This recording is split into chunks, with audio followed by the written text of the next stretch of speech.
Kadosh Boker or Bekiim Halacha day 10. Halacha Lamed Gimel on the top and the Beracha of Malbish Shalomim. This blessing of Malbish Shalomim, which is basically putting the clothing on the people that are unclothed, was instituted to thank HaKadosh Baruch Hu for the gift of clothing to protect our dignity and to protect our bodies from exposure to different elements. According to some authorities, the correct text is Hamalbish. Okay? Let's here look in the Hamalbish Shalomim, but the accepted because it's Malbish Shalomim. Correct pronunciation of the words is Arumim with a dagesh. Yeah? With a dagesh. Arumim. Yeah? In the letter Mem. Although some of them do not spell the word as if it's Arumim without the words, right? He says it's pronounced without a dagesh, meaning crafty people, an entirely different meaning. So there's different explanations, and that's what we're going to see in the footnote. We're going to see now, the footnote. Yes. Okay, the footnote. Tfilah le David. Tfilah le David. Tfilah le David. So the Tfilah le David comes and he says like this. He says that according to Shara Kavanot, the correct text is Hamalbish Arumim. And this is the text appearing in the books of Sharei Rachamim Chesed Avraham. The Kavachaim Falache also agreed with this, and the Yafil Lev also. He brought proof that this is the correct text from a pasuk in Shemuel.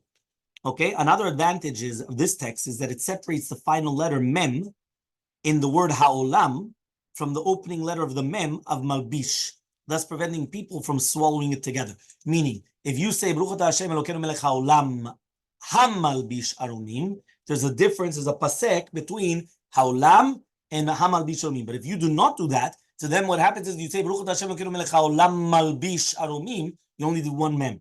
So he says that you're actually gaining from it. And the author of the Stech Emed, right, also testified that this is he adopted this text himself, and he taught us this is supposed to use this text as well. On the other hand, the Sameach Nefesh, right, Gagin, referred these arguments and ruling that the correct text is really Malbish Arumim.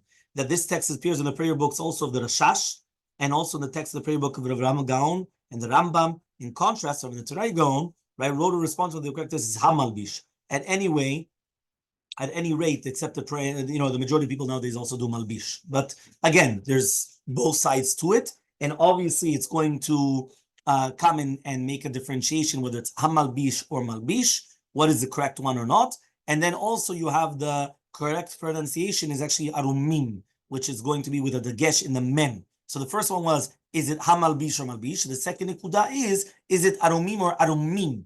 If you say Arumim, that's the proper one, which is the ones which are not clothed. And if you say Arumim without a dagesh, it means crafty people. Okay, which means it's a different explanation. So look in the pasuk in number 24 in the footnote. He says, "Vayushneim Arumim," the two, which means Adam and Chava were both without clothing, is proof to this spelling. In contrast, we have the pasuk, "V'tivcha leshon Arumim," that choose the language of the crafty, like crafty people. So therefore, obviously, there's going to be two different explanations. How do you do that? Okay. Number 34, Lamed Daled. The Beracha v'noten la'yev koach. Okay, this is going to be the custom to say the Beracha v'noten la'yev koach, even though Maran does not say that. So that's what we're going to say now. Maran and Shulchan Aruch ruled that it is forbidden to recite the blessing of v'noten la'yev koach since it's not mentioned in the Gemara. Nevertheless, the common custom nowadays say it. We are not concerned that it is a Beracha v'tala since it has become established custom. And therefore, once you have an established custom, that overrides the Safek Berachol La'akel, the Sabal concept. Which means, once you have a custom that this is the way that it's done, we don't say Safek Berachol La'akel. Besides, some authorities claimed that the author of the Shulchan Aruch retracted his ruling in later years and instructed people to recite it. So let's see where this is. In number 25, it says, there's no source in the Gemara for this Beracha. Meaning, if you look throughout the entire Gemara, you have Malbish Arumim, yeah? You don't have a Noten La'yev Koach. So problem. Not klum. The Shulchan Aruch states, some people have the practice of saying Noten La'yev Koach, but it's incorrect.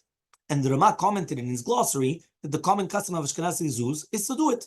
So since Sephardic Jews always follow the rulings of Shulchan Aruch, one would think that you don't make the Beracha, because we do Saveh Berachol La'akel. Nevertheless, the Rav Chida testified that the practice was to say it, and it became widespread following the instructions of the Rizal HaKadosh. He explained that even though we accepted Maran, we have a tradition that if Maran would have known the opinion of the Rizal, he would have agreed with it. Okay, and besides, also the Knesset Gula testified that some authorities claim that even Maran changed his mind at the end of his life, and therefore you could actually say. So there's a Knesset Gula that Maran was Chazar Bo B'Sof Yamav. In his Tuv Ein, the Rav Chida comes and he writes that Maran and other rabbis of his time had no inkling of the Rizal's greatness. Unfortunately, the Rizal passed away even before Maran had a chance to get to know his teachings. It could be that he later heard from the Rizal's disciples, that we are supposed to recite this blessing, and on that basis we retracted, right? So that's the shita of the Tuv Ayin, which is very interesting. Rav Yosef Chaim, the Ben Ish Chai, considered the Rav Chida's testimony to be a cardinal factor in halachic rulings. In fact, in the Ben Ish Chai, he asserted that we do not even apply the principle of Saveh Berachol Hakel whenever the Rizal says to make a bracha. And this places the authority of the Rizal even above Maran. Meaning, right? They want to say that we say Saveh Berachol Hakel Keneged Maran, but you don't say Saveh Berachol Hakel Keneged Rizal. That's what they want to say. And that's based upon, right, the Rav Chida's testimony. Okay, and that's what the Ben Ish Chai is going into Rav Chida. So Maran and Rishon LeZion rejected this as an unwarranted exaggeration of the Rizal's authority in halachic right matters. The idea that Maran would have invariably agreed with the Arizal on every point is pure conjecture, and there's no basis to assume that this is true. Although there is no doubt that the Arizal was on the front line of Torah greatness and a generation of Torah giants, but we still follow the principle of Lo B'Shamayim. So it makes no sense to reject the ruling of our accepted poskim in favor of those of the Arizal. Only Moshe Rabbeinu was able to rule halacha according to his perceptions from the Shamayim. All this, notwithstanding, Maran Rishon LeZion still agreed with the Arizal Kadosh. He says you're allowed to do it, even though Maran said no. It's not because the Arizal said it, but because since all Jews, whether Ashkenazic Jews or everyone, has also accepted it, and they have no connection with the Arizal Kadosh, so you see, this was a custom that everybody had. And therefore, this custom, based on the fact of numerous Rishonim, whether it's the Samag, the Machzor Vitri, the David Abraham, the Tur, they said that you mention it. So it's likely, therefore, that this blessing appeared in the text of the Talmud of those generations, somehow was omitted, and therefore it's nothing to do with it. Alternatively, it could be the thought that although the Talmud does not mention it, afterwards the Geonim instituted it. But either way, now that it's an established custom, we do not say Safek Berachol Hakel. So one more time, the Ben Ish Chai went like the Rav Chida. And the Rav Chida wanted to make a klal that we do not make Safeh Berachol Hakel Keneged Arizal HaKadosh, and Arizal HaKadosh is much higher than Maran. Rav Ovadia argues on that. And he says it's not true. He says you cannot say that Arizal was, again, for sure he was a giant and everything, but you can't say that. Here it's a special halacha that since even without the Arizal HaKadosh, you have the Ramah and you have a lot of the minhagim. So therefore that's why he is, but not a blanket rule. It's not because of. That's what he says. Okay. Halacha Lamed Hey. Birkat Noten Lav Koach. Malbish Shalomim. The blessing of a Noten Lav Koach should be recited immediately following the bracha of Malbish Shalomim. The Arizal explained that these two brachot refer to the spiritual garments of a person's soul. So again, these are spiritual garments, not physical garments, not lo begadim gadim, ruchani. Okay. So he comes and he says, now this. Arizal explained that these two blessings are talking about spiritual garments and not physical garments. Sometimes a person loses these garments due to his sins, and his soul suffers a state of spiritual nakedness. That means he's without clothing, but that's his neshama.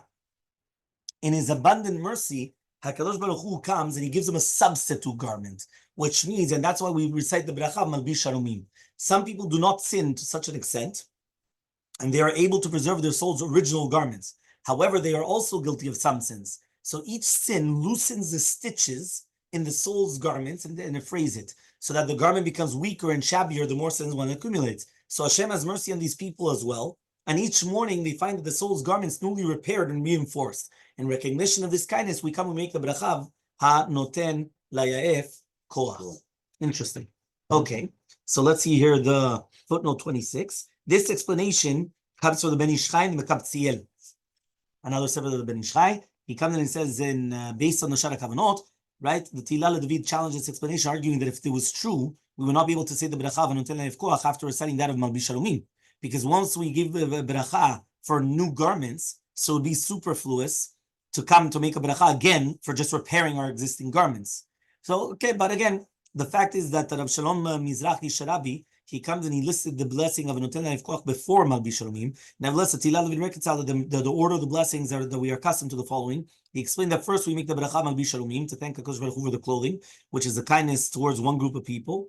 Okay, and then we recite the Noten Layaef Koach, which is thanking to the other people whose spiritual garments have been weakened. Since each blessing refers to a different group of people, so one does not cover the other one. And the Tilad David concluded by testifying that the common custom in Yerushalayim was to say the bracha first on Malbish Shalomim and then on Noten Layaef Koach, and the Kav Chaim Falache and also Yafel Elohev also agreed with this as well. So first you do for one and then the other one. So you first do Malbish Shalomim, which is the one that he gave us original clothing, and then afterwards, again, this is going very, very far into the Kabbalistic instead of the Pshuto, which is basically just the regular clothing. But this is the concept of what it is, and then Bezrat Hashem we continue with day 11.